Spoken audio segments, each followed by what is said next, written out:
Hey guys, welcome to your next project. This next project is one of my personal favorite projects. It's called Quilling. Now, most of you have probably never heard about this, and that's okay. That's what art class is for. You're going to learn new things. This project involves paper, scissors, glue, and definitely your imagination. Now, I'm going to show you what this project could look like for you. I'm going to show you an example that I made. Now, don't freak out and think, wow, this looks really complicated. There's no way I could do that. My version is a little more complicated than what you are going to do, okay? I've had years of experience with this, where for most of you, you're doing this for the very first time.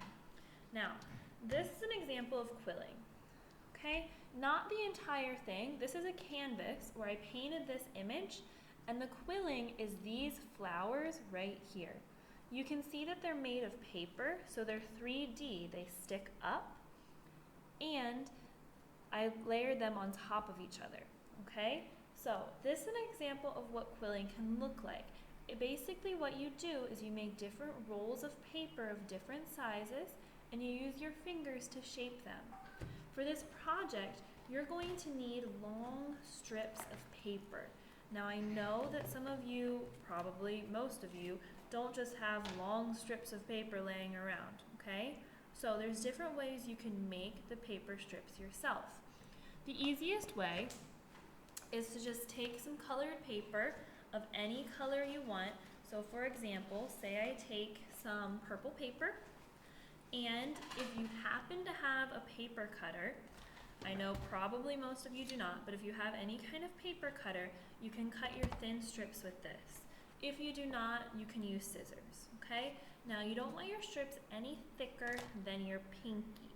You want them to be pretty thin, okay? So you can just take your scissors and cut yourself some thin strips, just like this, okay? Now you might want to start thinking what you want to create before you cut your strips of a certain color. So if, for example, you wanted to try to make a Christmas tree, you would not want purple strips of paper, you would want green, okay? If you want to Google the word quilling, which the word is in the Google Classroom, how you spell it, Quilling, you will find tons of examples that might inspire you with what you want to do, okay? So your goal for this week is to prepare your paper. I recommend you have between 20 to 30 strips of paper ready to use for the project next week, okay? This isn't a hard project. It will be a little time consuming, but in past years, this has actually been one of the favorite projects of students, so I hope you can enjoy it too, okay? So for this week, just cut your thin strips of paper, between 20 and 30 of them, and then you'll be ready to go for next week.